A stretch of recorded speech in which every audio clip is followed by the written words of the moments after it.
I don't know about you, but I'm pretty excited about this workshop. So, you know, some of you may or may not have heard about this particular library um, or this particular piece of software, OpenClaw. Essentially took the world by storm a few months ago, becoming one of the fastest growing open source projects or probably the fastest growing open source projects of all time, even faster than Linux, I think. So today, you probably heard about it, but you don't really know how to use it, how to set it up, or even why it's useful. So today we have someone actually presenting on just that. One of the things we want to do at the JIA, of course, is to disseminate knowledge, right? And we're in a agentic era now, right? Everybody's talking about agents, this, agents, that, but sometimes it's hard to find good information on what exactly is this agent thing, how you can actually use it, and what impact does it have on your daily life? Like, how can I even make money with this thing? Is it safe to even use? Um, so our speaker today, Crystal Evans, so I'll introduce her. So she's a tech founder, AI strategist. She's a technology entrepreneur, AI strategist, digital transformation leader, dedicated to helping businesses scale through automation, artificial intelligence, and smart systems. She's a founder of multiple ventures, including F10.com, an emerging platform focused on AI-powered work, agent automation, and digital labor. She has led the development of AI-driven systems for marketing, recruitment, and business operations, positioning herself at the forefront of the region's shift towards intelligent automation. Her work includes building smart business operating systems, AI call centers, and technology-assisted job placement platforms that connect global opportunities with local talent.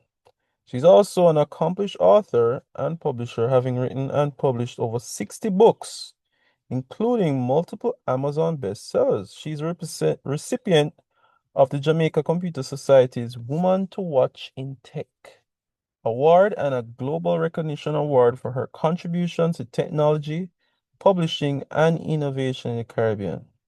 Please help me welcome Miss Crystal Evans as she walks us through this very important piece of software that has taken the world by storm, OpenClaw. Noon. Um, and my camera on so you can see what I look like. Yeah. All right, so we're gonna talk about OpenClaw. This afternoon, I am all the way in Westmoreland. The internet might give you a little problem because whenever we have a cloud cover, I don't know why the Starlink goes in and out whenever there are clouds. Well, I do know why, but let's not get into that now. Right.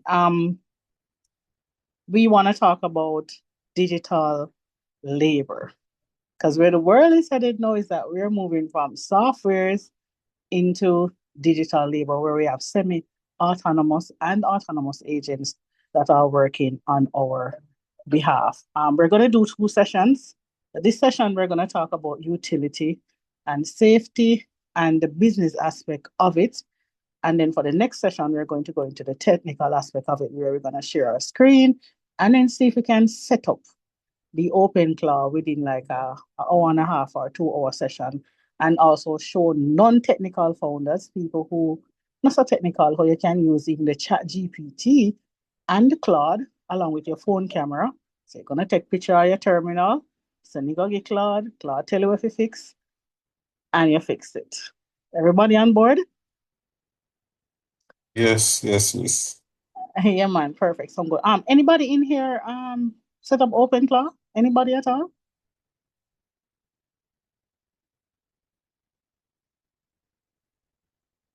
No, nobody. Looks not. All right, perfect.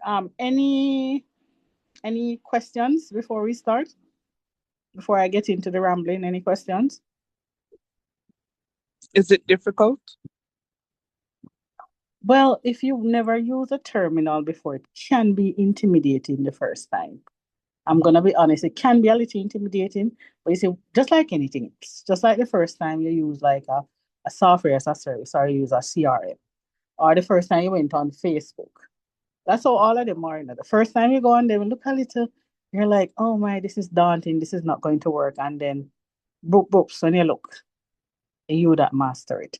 Now, one of the easiest ways to set it up for persons who are not very technical is using Digital Ocean. So Digital Ocean has a little watered down version of it where you can just set up using their VPS. I think it costs you like $20 per month. That is one of the easiest ways to set it up using your terminal. So use Digital Ocean and you use ChatGPT on your phone, your mobile phone, and ChatGPT would give you the instructions step by step on how to put it together. Claude, even better. If you have a Claude subscription account, even better, it will show you how to set it up step by step. Does that answer your question?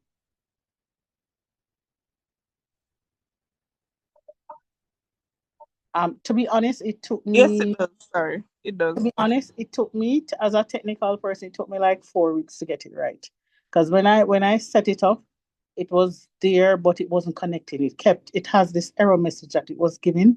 And then when I went on Reddit, I realized that it was a big problem that a lot of people were getting that error message. Now, one thing with technology is that it improves. So you see the first version that come out, you might have little bugs, it might trouble you a little bit, but then what happens is that the creator keeps on improving the bot or the application or the agent or whatever. So you'll find that the open claw from January, the one that we have now is a different one. It's a completely improved one from the one from January. Any questions?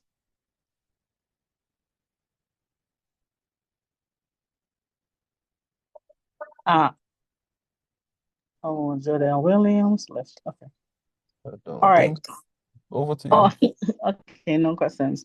Right. So let's talk about OpenClaw. Now the difference between OpenClaw and all the other AIs that are out there is that OpenClaw executes. So it can operate your browser, can go into your email, it can log your work for you. So you have some work you want to log on your Google Sheet or whatever, it can do all of that. If you have a business online, so you have an Instagram business or you have a store and you're thinking of hiring 3 or 4 persons to do the work for you, you can have OpenClaw do the work and then you have maybe that one person to supervise it. So you're definitely going to need a human in the loop. So while the other system just think and help provide you with information and data, or they might structure your thought. Very few, I mean, Manos tried to do it, but it wasn't working for Manos. They didn't get it. I see not open, I said Meta. Meta, the other day I saw Meta kind of acquire them, so I don't know if maybe it will improve then.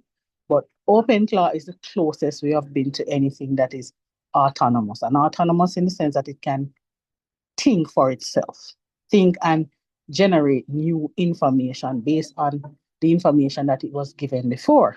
And that is also one of the reasons why it poses security risk because it might be there and he's looking at your work and he think about something and say, maybe this Claude basic subscription is not working. I am going to order an enterprise one. And so because he has access to your card and your email and everything, he just go on Claude and just order enterprise when you look at 1,000 US come off on your card. Right. So that is some of the security concerns that people often have with OpenClaw. Any questions? I guess I have one. Yeah, How did one, you? sorry. Go ahead. Go ahead. I was Yeah, go about ahead. to raise my hand, but what you're saying, I don't think I want that on the system, because if you're saying that if I have something that is running always, that has the ability to even go into your email, as what you mentioned before, as it being a security risk, I am now seeing that, because even if it's in a position to where you can sit at the kernel level to like watch what we're doing. if it can like sit and monitor and give recommendations. In hindsight, that might be good because I'm seeing a case where it could probably see that, prompted that, hey, something is running in your background. You didn't activate it, but it activated on startup and I noticed it. That's fine, but then again, it no pushes the question of what is it doing with that information? Is it all local? Is it sending the information somewhere else that you're not aware of? Because if you can access your email address now, I wouldn't be surprised if you can send a HTTP request to a server that you don't know of, right? Yes, So yes. I'm seeing the security concerns there. Man, those are security risks. But as I normally tell persons, like with any technology, you're gonna have some. Look at something as simple as WhatsApp. Some things people take WhatsApp and do with it. That comes with it. Those are some of the risks come with it. And I normally tell people that man smarter than man. So you will create something and a man find a way to use it to do something else or something worse that you couldn't even imagine that will happen. Now, for OpenClaw, like any other system, you have to put in guardrails, you have to put in permissions. Um, they can override those permissions. That's the reason why the human in the loop is important. It's just that what the advantage that OpenClaw has is that I don't have to supervise Z. I don't have to supervise it. And what I also did with OpenClaw was that we created it in a multi-agent kind of settings, kind of system. So we have Z at the top, and then we have some smaller agents, and then Z get to monitor them. Now, one of the other things too that I did when I set up my OpenClaw, I set it up on a computer by itself. A brand new second-hand computer that I went down to Mobile and purchased. Set it up by itself, gave it its own email, everything. So it has no connection to anything that is important to me. I saw somebody's hand is up. Romario. Yeah, sorry about that. I was looking for them out. So I was thinking about that before you just said that with like having it in its own environment where it has its own things that it interacts with without jeopardizing any personal information. But my question is, can OpenClaw talk to another OpenClaw over the network, assuming that you have an environment where it's set up, right? Since it has the ability to talk to, well, send emails, I would have to assume again that it has the ability to probably like scan the network in a sense. There is some permissions or some restrictions you can put, but I'm thinking that if it already has admin access, there's a good chance that it can override it. Um, have there ever been a case where that has happened before? Like you have OpenClaw on laptop A and OpenClaw on laptop B, and for some reason they decided that, hey, I am here, hey, I am here, and started like sharing information between the two devices. Have there ever been anything like that? I'm Not, just curious. not Mr. Burton, not reported, but I will not dismiss it because tech is like magic. Anything is possible. And as I said before, man smarter than man, right? And the That's thing OpenClaw is that they claim that OpenClaw is kind of near to AGI, so it generates intelligence, so it thinks things and then it comes up with new ideas. So we do not know what the future holds in that respect. So I will not dispute it, but there is no report of such. Even when they had Malt Book the other day and they were saying that AI agents were talking to each other, it was just users having their own OpenClaw agent log on to the system and then they had conversations with each other, but it's based on the input from the user or from the owner of that AI agent. Still on the floor, Mr. Burke? yeah, I am. uh Now that you mentioned it before, I am now seeing possible ways of how to use it in a very bad way, but not in a very bad way, as in like from a cybersecurity perspective, right?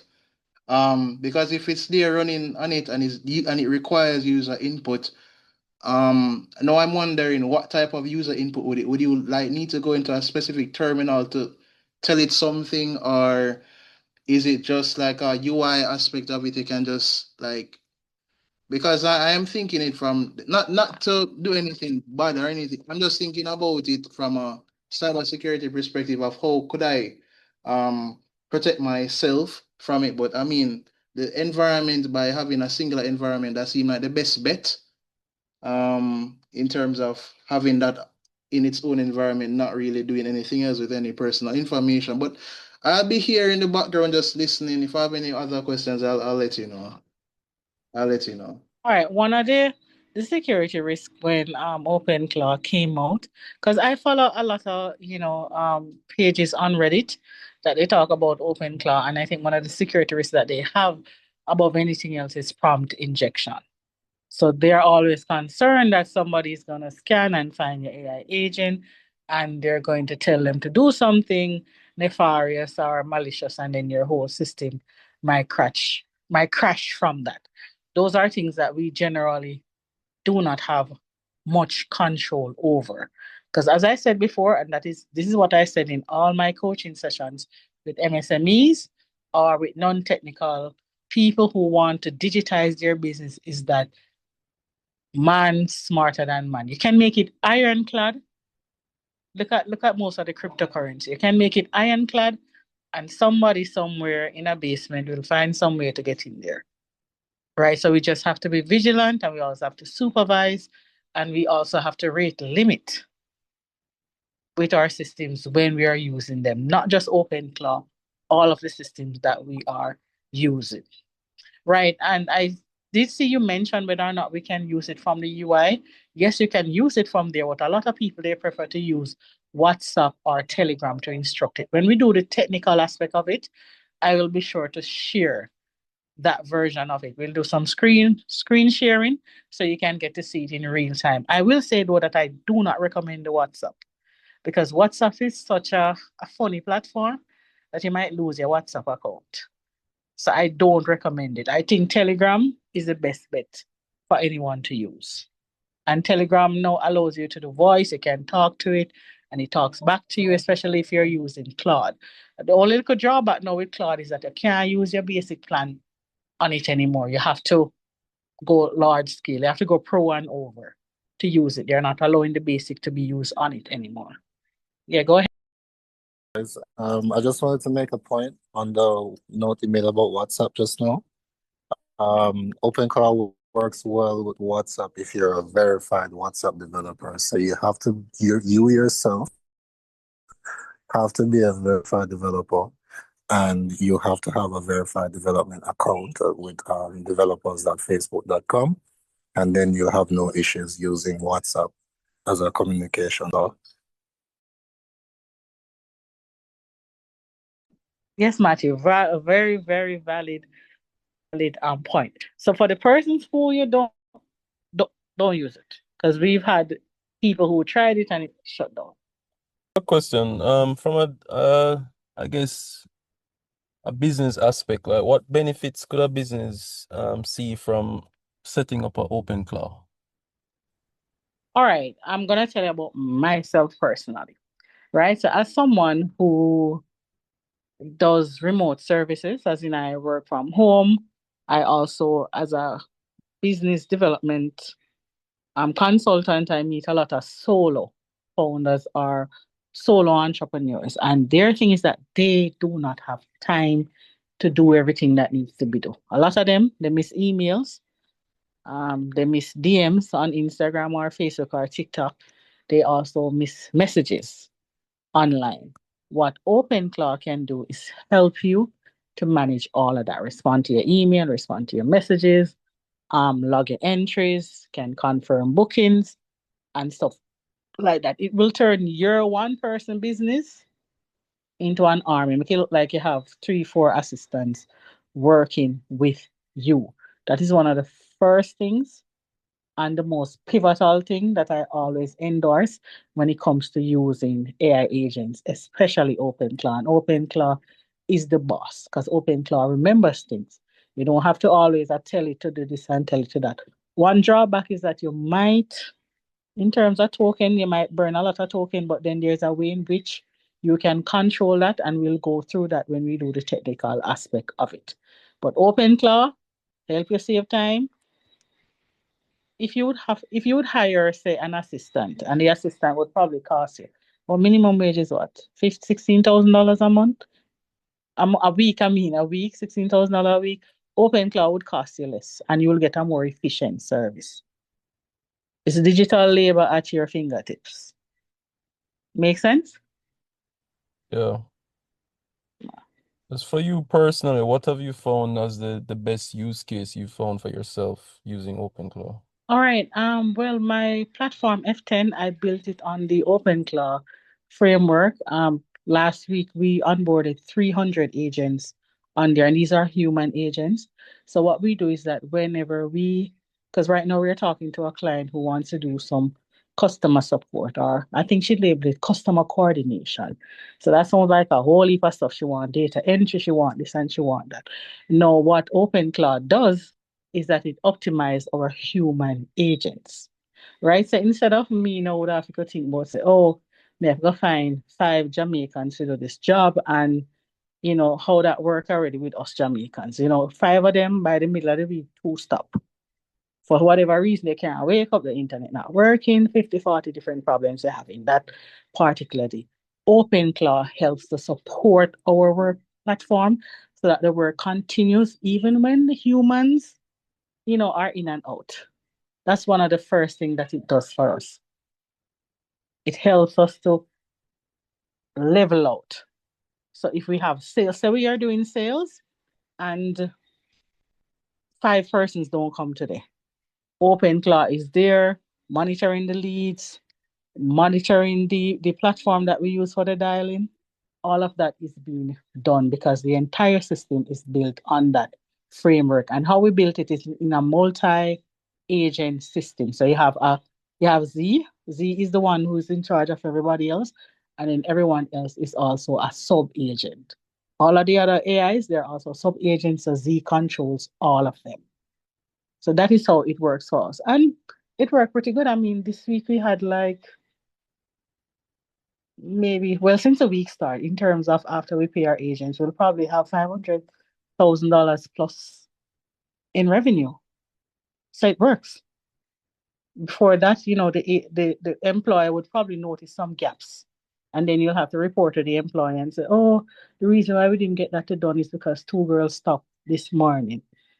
And they they get frustrated pretty quickly. That's how clients are. They get really frustrated and then gone. Now with OpenClaw, we're able to maintain that system. Not that we couldn't do it before, but it's better now. Because before we'll have to use like automations. Now it is better because the OpenClaw is more actionable and it executes on its own. With like the make.com and the N8N, we would have to inject all of those executions. Yeah. Is there anything that you'd say surprised you, re OpenClaw, like when you started using it?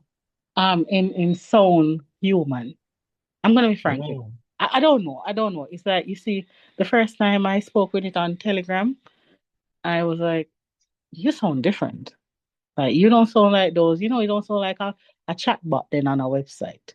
You just sound different. And I could tell that this system is more advanced, or this tool is more advanced. And sound, I don't know if it's a personality or what, it just sounded more, what's that term? Relatable. Relatable is not the word. There's this word just not coming up right now. When I was like, why you sound so human? And then it was a little bit strict in that I wanted it to do something. And then you were saying, no, I'm not doing it because I don't know if you are my owner. And I don't think my owner would appreciate that. Because what happened is that when I finally got it to work with the Telegram, I did not set up its persona as it give it a name and tell him who him owner is and what I want him to do and stuff like that. I was too focused on fixing that issue on the UI. So because I fixed it, I was so excited. I just started talking to him and he was like, I'm not doing anything until you confirm that you are my owner, that you are my human. That's what it said. I'm not doing anything. I was like, okay, okay, this is advanced. Where, Wow. yeah, So it actually refused to do a job. refuse because I didn't confirm that I me own him. Somebody have to go back in on my terminal and go back in on my ND and go set up whatever. And then when I go back there, I was like, "Hi, you ready to work?" And I say, "Yeah." And it actually tell me, say, him see when me put in all of that information. So him actually respond and let me know that, oh, I saw where you up. Right. Yeah. So him actually, I was like, oh yeah, this is pretty advanced. This is not Cloud API in an infra. This is pretty advanced. Yeah. I don't know what that guy did, but well, I guess he's gonna get the secret to OpenAI because they need it. They really need it. Yeah. Well, Yeah, because he's working Jonte, with OpenAI now. So that's why I said that. yeah, I saw that. Yeah. But yeah, it's very, very interesting that you found that behavior. Jonte, Tucker, I think I see your hand up. Good evening. Mm-hmm. You hear me? Yeah, man, me here. Mm-hmm. Ah, you mentioned before that you had set it up on a second-hand laptop. How resource heavy is it? Because I have a second-hand laptop, but uh, yeah, that might be the fifth one. Very low spec. How resource heavy is it?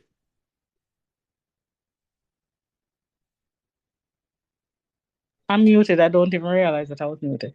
8 gig. If I 8 gig, you can work. 8 gig I know is you eight, get gig. I know and you get gig. but you can play around with it on the 4 gig, But so every now and then when you open up one browser, I probably gonna say you out of memory and the code Yeah. a little foolishness. But you can play around with it on it, providing nothing else on the funny about that. Because I try to do it on a computer that my daughter no longer use, and after I downloaded it, it said it couldn't work. So I want more memory. So you can try it. But as I said, the VPS is kind of the best way to have it out there in the cloud.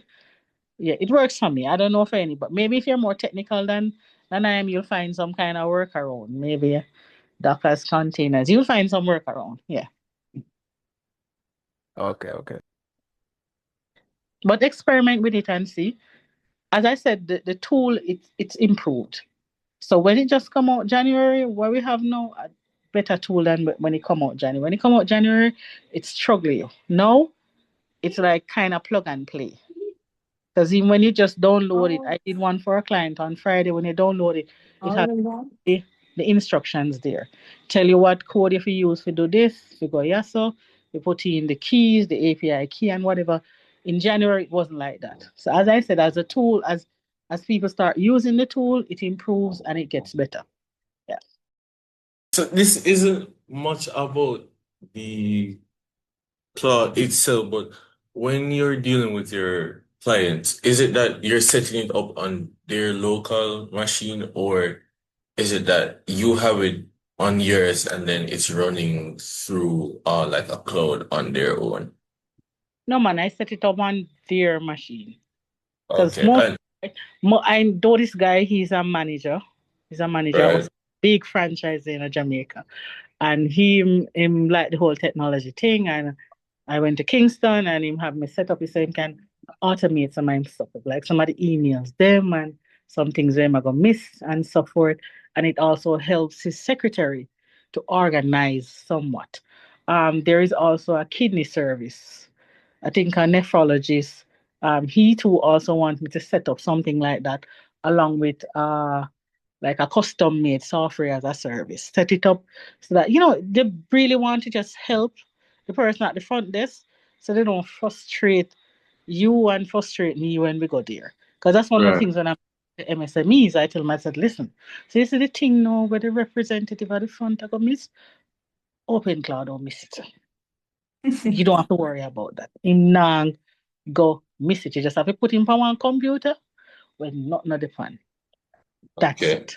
Yeah. And then an addition to that question, Mm-hmm. how how did you scale, or should I say put yourself out there to get like a trustworthiness? And then is it that you have them on a monthly plan, or is it just a one-time payment? One-time payment and then monthly maintenance. All So right. your system is working perfectly. Whether it's SaaS, whether it's AI agent, whether it's automation, then I don't charge you for the maintenance. That's another thing. Another thing with me is that I like to do my work real time. So I don't just build something in the back end and then you are worrying and you're fretting about it. I'm building it right in front of you. If there are any dependencies or anything that you need, you go sign up for it using your email and your name. So you don't have to worry that one day something will happen and I just gone. If you decide not to work with me anymore, you can just work with someone else. The same thing goes for when we are doing website development. Everything is in your name, everything you're hosting, your domain. I don't do it the way that some tech people do it, where everything under their control. No, I let, because some of these customers, they are intimidated. That's the reason why I speak like this. I don't use a lot of technical jargons. That's another thing. If you plan to sell tech to people, don't use a technical jargon, because by the time you're done talk, they might just forget everything you say. They might go feel intimidated and they might feel like, so me not go do this, I come in and know nothing about it. And then, so when you're tech, people not too trust me. Some people, they not trust it because them things say, oh, you might can, work magic then. You might can go into them bank account and take out them. So some of them, they are kind of suspicious when it comes to that. So you have to just break it down like a baby and give them it bit by bit and just tell them how it will improve and fix them life. Do not sell features. Nobody care about features. They not even understand. Then just want to know, say, when like we're building a booking platform for one of the car rental companies in Kingston, right? Him just want to know, so when him go on if he got test it, because him test it today. Yeah, and I was on Zoom and him test it. Him say, me get the email. All right, Mr. When I put in my credit card, him put in it and the payment got through. And he was like, oh, so you can go live on the weekend. Them just want to know, say it work. But I tell him about, me I go use Tailwind and no. Them no business. Them not even understand. Them not care. Just want to say it work and it's safe. That's it. All right. Can me kind of get excited about the party? Can me like the party? Me like the party. The business aspect of it. Yes.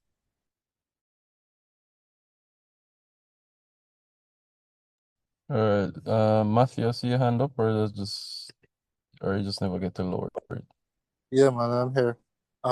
So my question has to do with the application of use cases. Like, how many different use cases have you tested, or in terms of applying open cloud to different departments and businesses? How many different departments have you tested using open cloud with, and how does it interact with the existing staff, or how does it interact with the limitations that staff may have in their? All right. So I'm gonna be frank with you. I'm gonna be honest.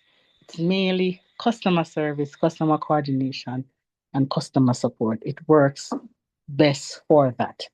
No, the limitations in terms of staff means that if your staff is not computer literate, it won't work. It won't work for them. So they must be computer, and normally they are. They are because they are around the system and they're using it and so forth. No OpenClaw along with the Telegram or the voice or the text chat feature, text chat kind of help to make the process or the transition a little easier because you can just text it like I'm gonna text somebody on WhatsApp. So it kind of make it like a little easier. You might have some resistance, and it's basically psychological from the customer service rep or the secretary or whatever, because they might feel like, oh, you carry digital tool can take over my life, which is not the case. So I try to explain to them that listen, we just make things easier for you so you don't miss anything. We still need you because you're human. You still have to be here. You still have to answer the phone and stuff like that. So we're just making your work a little bit more seamless. So you have some time to answer the phone and pay attention to some other things. Yeah. But it's merely customer support, customer service, data entry, and so forth. Inbound sales. So, like as I said, the IG store, that's a part of it. Oh, another thing though I noticed, and that's a very valid point, is that a lot of the existing software as a service and CRMs, they have their own little version of AI. There's not much adaptation in terms of the open cloud architecture into their system. So for a lot of the companies, I have to build like an environment for that, like custom software as a service. that combines whatever they had, either using webhooks, plugins, APIs, whatever, and just sync the system together. I'm gonna be honest. We're not there yet. We're not there yet. All right. Thank you for your response. Very much appreciated. Yeah, man, no problem. So I have a question. Have you found a case where it did something you didn't want it to do? Meaning like you were expecting it to do this, but it did something completely different. I'm gonna Like maybe it ended up deleting some emails or something like that for some reason. no, I think it made some mistakes, but I think the mistakes was more on my side on what I prompted it to do. Because with all AIs, they're only as good as you, the user. So I remember I wanted it to pull some leads for me. And then when I read over, based on the results, when I read over, I realized that it was my prompt that was not specific and not really the agent itself. So the agent is really as good as whoever is using it, who's prompting it. Right. In terms of security issues, I haven't had any yet. Well, not yet. I mean, my cybersecurity guy, Andre, he's working around the clock, but we haven't had any issues with it as yet. I do see people online having issues with it, but we haven't had any issues with it as yet. We don't know for the future because we're actually still small scale. Because the bigger you get, if F10 get as big as we want, we're bound to see some problems. Yeah. And you mentioned Yeah. It's gonna be guardrails. my next question. Okay. Oh, Go you ahead. okay. Go ahead, bro. Yeah, you had mentioned guardrails. So what does the process look like for implementing that? Like, is it long or is it a prompt? Like, what does that look like? Well, it's twofold. So you have the backend in terms of the code and the MD, and you also have the prompt in terms of when you set it up, what you're gonna tell it. You just have to hope. We haven't, as I said, we haven't had any issues with it.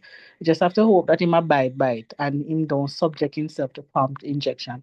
I think I probably should have invited Andre on here so he could explain that other aspect of securing the open claw. And as I have said before, and I will continue to say this, man smarter than man. And you don't know everything because with tech, things are always evolving and changing. New things coming up, smarter people. There's some kid who is 11-year old in his basement figuring out something to do with open cloud where we not even see it. And that is the beauty and also the horror of technology. Asks, how do you stress test your solutions to ensure that you're not only compliant, but your system is not hallucinating?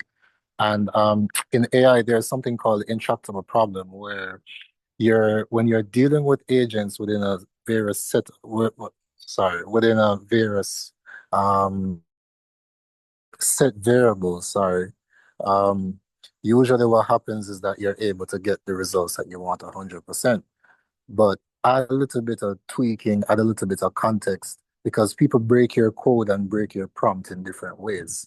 So how does your system adapt to new users, people who may be interacting with your system for the first time, or someone who just goes berserk and just starts talking? Not every customer or user is predictable. So how do you manage that intractable problem where you're not sending your agents to make or to run prompts or try to solve an issue that is unsolvable, or something that's not within the criteria of what you created that agent to do? How do you set up your guardrails for that? All right. One of the I think this shuts in with something else that I discussed earlier today with someone that I call the Javon's paradox, right? Wherein I'm not digressing. All right, wherein we said that okay, when we move from coal to steam engine and people think that, oh, the shipping industry get knackered now and people don't have no work or so forth. This is the part wherein new carriers are going to come into place.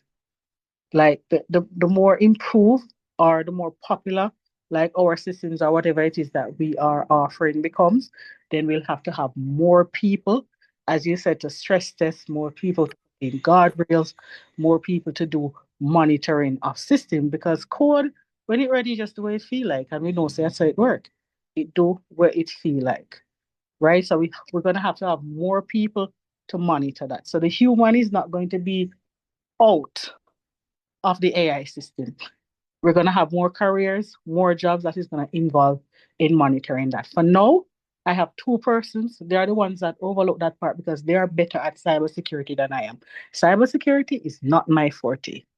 So they are better at it. And as I said before, I probably should invite Andre to the next meeting so that he can explore and show you guys some of what he does on that side of it. And then additionally, we also have an AI agent who's responsible for cybersecurity. And then even him too. Andre, you have to do a lot of work on him because you just don't know when he might go rogue.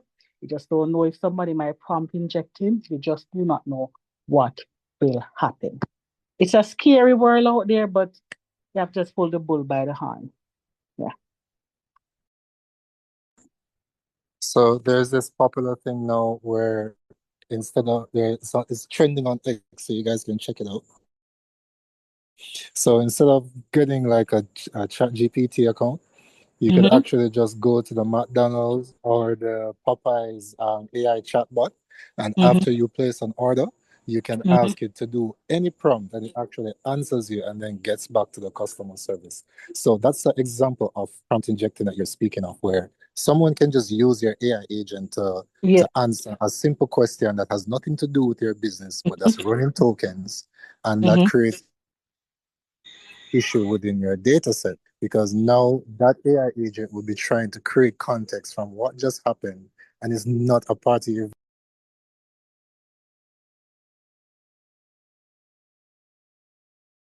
Matthew, I think you're muted. No, I've finished what I'm saying. Right. So one of the things that I did with Z when I just started, because Z, I could give my agent a name. My super agent is Z, was that I prompt and tell him what I don't want him to do, what he's not supposed to do. In his backend setup, he only responds to me. He gets a code from me. He must not derail from the parameters that I set for him. So Andre and I, we work on that. And as I said before, man smarter than man. So you just don't know. Prompt injection, it is something that even the OpenClaw creator keeps saying that, listen, even though you do it like that, somebody will come there and you don't know what they're going to tell it and it's going to break the code and it gone. It derails. So those are valid concerns. We're still in, as I would say, we're still in the testing mode. So even though we're using it to do this, we're using it to trade crypto and go on the stock market and stuff like that. It is just all still very much ambiguous. To be honest, to be frank. Yeah. What's the craziest use case you've heard of someone using OpenClaw for? Well, I did see on Instagram because I follow a lot of those Instagram tech influencers where a guy said he make like he gave OpenClaw, I think maybe $6,000 and it made must say 200 and so I don't know which route it is in like a week or something like that. So I I don't know. I see another guy saying, oh, him use it for run him entire company and him Claude bill I must say 20 something $1,000 and then he made back $100,000 and it's more efficient and him fire all of him Filipinos that was working for him and stuff like that. I, in my experience, I haven't seen that. If It you have a very simple direct business, then that's possible. But not when you're dealing, especially when you reach a scale, it won't work. But if you right, have a very right. simple business, let's say you have Plug and something play. like a type form or like a booking service where you're just collecting information and making a reservation, or you're just advertising a product to make a sale, then of course you can run an entire business with OpenClaw of that scale. But once you get the human element, and they have to deal with compliance and regulations, and you have to deal with real world individuals who are not only transacting online, but they're calling, they're messaging, and so on, then you find a very big limitation with AI overall. So a lot of those, I do agree with you. A lot of those posts are hype just to Yeah, get people, it's not, enthused to try yeah. out new ideas. But it's not practical once you get that intractable problem again. Once you add a little bit of variables to that, it Mm-hmm. becomes a bigger Yeah, issue man, and facts, it facts, becomes way more technical to put. facts, facts. Those are facts. Right. So as I said, I haven't seen it. We have not seen it. Prompt engineering has a big effect on whether or not the system is going to work. So that is something that you always have to harness and evolve and then make it improve. Another thing to the human in the loops too, there are people who were happy really like the whole AI and tech thing. Like you can't just hire anybody to be a human in the loop. So I'm just gonna be frank about that too. That's something else that we don't really explore as much. You can't really hire anybody. You have to have people who are enthusiastic about this thing and love AI and want to see what it can do and how far it can reach and eager to learn too. I mean, you can hire a newbie or a neophyte and them do well because they're eager to learn the systems and they want to master it because they think, in the future, only people who know AI will replace everybody else. So they want to be in the know, and those are the people that I tend to love and gravitate towards. Yeah. What would you say to the person that thinks maybe agentic AI is a fad, waste of time, don't have to worry about that or even concern ourselves with that? What would you say to that person? I would tell him don't get left behind. You see, in 2009, 2008, I remember when Bitcoin came out. I said, people are give you Bitcoin to do this. Like, you suck your teeth, yeah, man, can't bother. It's not going nowhere. Me not see where this year go. Cause first, and like a government put it out. Can if government put out something, the adoption is high. Right, and so forth. Did I live to regret that? So I'm saying that you have to be open mind because the real truth is that the superpowers of the world, they want us to live like, the movies. So they want to push the limits of what they think AI can do. I have seen some of the interviews, especially some of the people who retire from some of those big tech companies, and they're saying that they have more powerful artificial intelligence machine, just that they take a lot to run.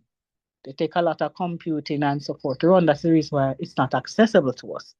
And not only that, when I follow some of the crime news back in the day, the AI that we have access to, man, what they did have access to them AI there already. Man used to call in for a Zoom meeting long before we know about AI. Man create fake Zoom meeting with executives and deep fake and convince secretary to put money in a account and wire it to him. Right? So it has existed. It was just under the ground. It's just that open because of open AI, you have to come out, make everybody get it used because it's now competitive. If Sam Altman never did do him though, I know we wouldn't know nothing about no AI.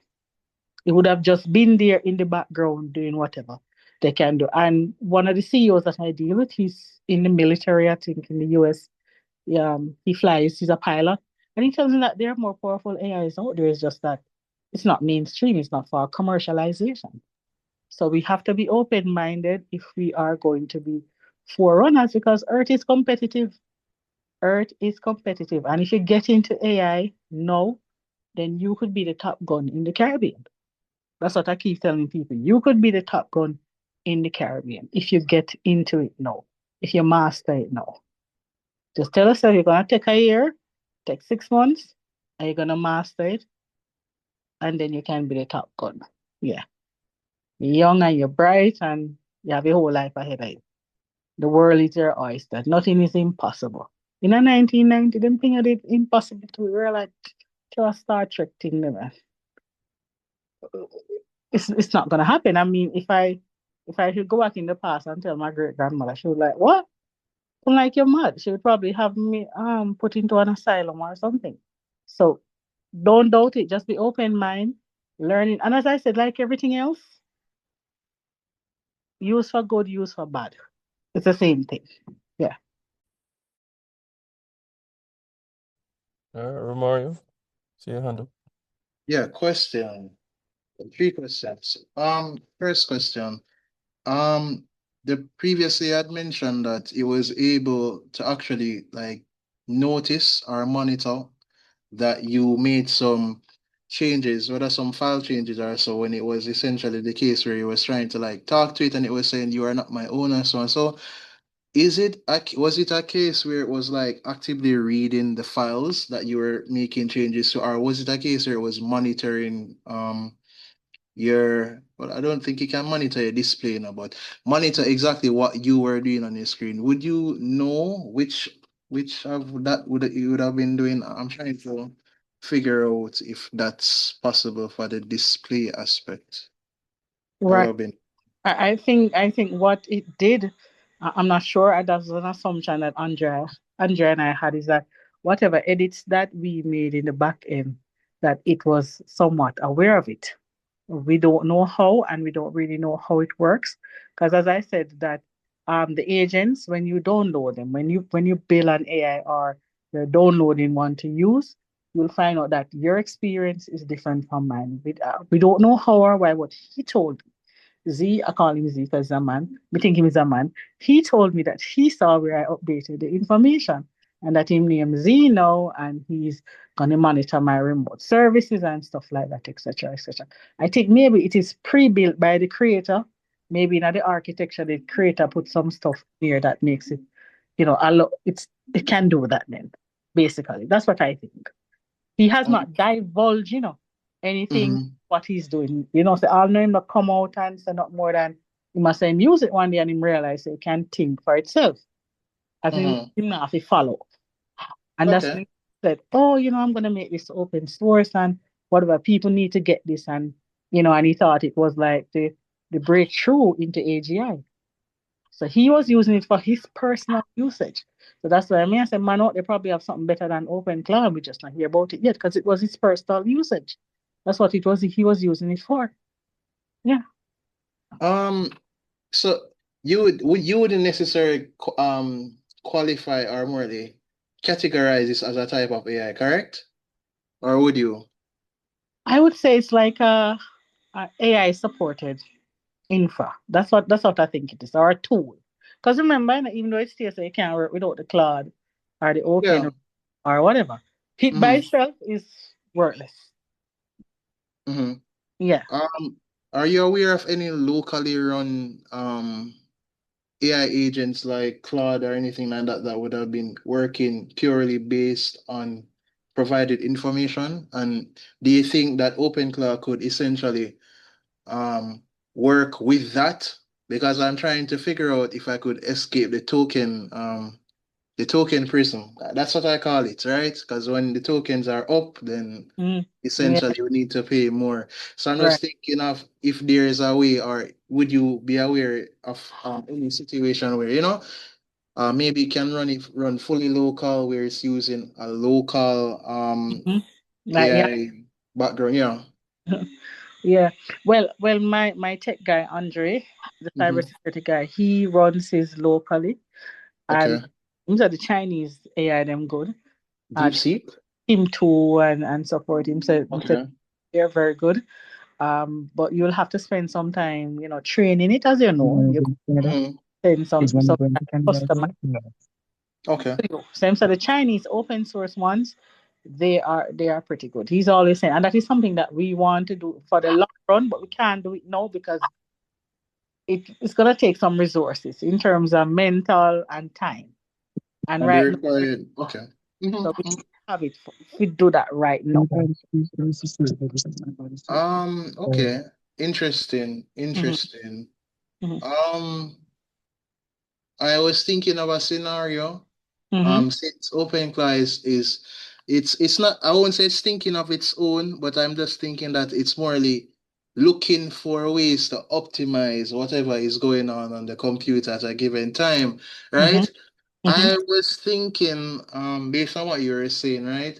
If it was possible, well, it should be possible based on what you said before, to Hmm. essentially use it in hand with another tool. Hmm. Um, the other tool is called SpecKit. Some persons might not know what that is, but I was essentially thinking of.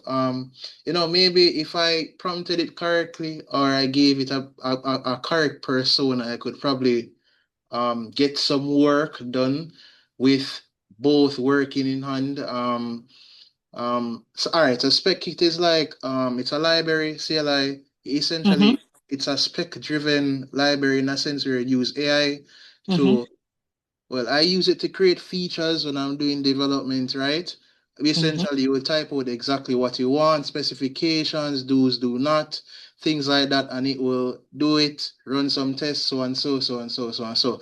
I was thinking that I probably could use OpenClaw and an environment to get it. I would like just as a test run, right? To probably just get it to see if we can build something small and over time make additions to it based on, let's Mm-hmm. say, customer complaints, right? So Mm-hmm. that's where I was going based on what you were saying. So as you're talking about it and explaining like Mm-hmm. some do's, don'ts, and experiences, I'm actively trying to figure out how I could use it, not just use it, but efficiently use it. That's where it came from with the Mm-hmm. tokenization and things like that. But yeah, I'll do some testing. I'll do some testing, but it's very Yep. interesting. Just do it. Just do it, Romario. You just never know. Just do it. Just get a computer, set up your thing, and try it. You might surprise yourself. I tell some people sometimes that I think that code is magic, that it works with some people and not work with others.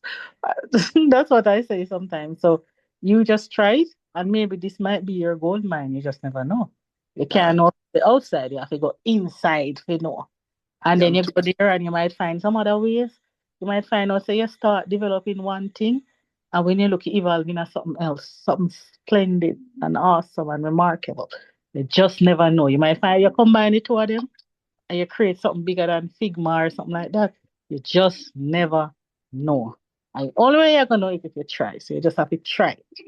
Try it. All right? that is a goal. I'm two step ahead of you because I'm actively installing it. If this computer gets compromised, I don't really mind. So I am more interested to see it actually work. Mm-hmm. Um Yeah, man, and try see it. it actively run. Try tonight. Go on their official website. They have everything on there. You can just copy, paste, not. Mm-hmm. That's it. Yeah, I'm say way easier than when it just come out. Everything is on their official website. Way easier than when it just come out. When it just Yes. come out, if you're non-technical, you have to fight with the GitHub repo. Right. Now Yes. just go on their website and you tell yourself if a Windows, if a this, if a CMD, it's there. Just copy and paste. Yeah. All of it. It's right there. Yeah, Yes, will do. Thank you again. yeah man, you're welcome. Mhm. Alright. I think we're pretty much on time. So, we'll probably end here unless there are any last questions. Going once, going twice. Right. All right. Guys, in terms of compliances and the whole law and so forth, I think somebody had mentioned that before. Realize me kind of skip over that. Um, Launch, then litigate. Because the truth is that technological advancement always outpace legal frameworks. That has always been the problem from the beginning of time. So you launch and then you litigate as you go along. Right. That's the Uber template because that's what Uber did, right? So if you have a technology, launch it, and then the experts will come in and tell us to fix this, move that, and then probably create some laws for it and stuff like that. General, because that's what Jamaica actually do most of the time, right? You have something run it and it start run good, and everybody I use it and come and say, oh yeah, get rich, and this and that, and no law on a day, just run free, and then yeah, government come in and yeah, and them just work something out. Yeah, that's it. Yeah. All right. So Tourist and Kenton, more. Yeah, team. Good night. I'm just gonna point out to the team just to be aware. You're using a tool that might be moving in upgrades that are quickly, but if the law is going to be applied, it's gonna be applied to you. And bear in mind, Jamaica has a serious cybersecurity law. So be mindful of what you guys are doing with these tools. I'm just putting that out there. we might be advancing with a tool, but the consequences are gonna be felt by us, not the tool. Just putting that out there. All right, Kenton, can you elaborate on some of the things that we should be mindful with you? I mean, other than crime, as in use it to the crime, because we know crime No, completely out. no, back up. We're talking a tool that might go against the guardrails that you might set out and do its own thing. Oh, yeah. Oh, Correct? yeah, man, we know, man. We are aware of that. We are aware So of that. what if this tool starts to do phishing and whaling techniques and it collects persons' banking information? No, That but does not happen if that unless happen, you if, if that happen, unless it you would be decline the prompt. solution. If that happen, it would be prompt injection because you, as the user, the tool is only as good as the user. Well, but it's a good point. It's a good point in terms of guardrails and security. That's a very good point. Yeah.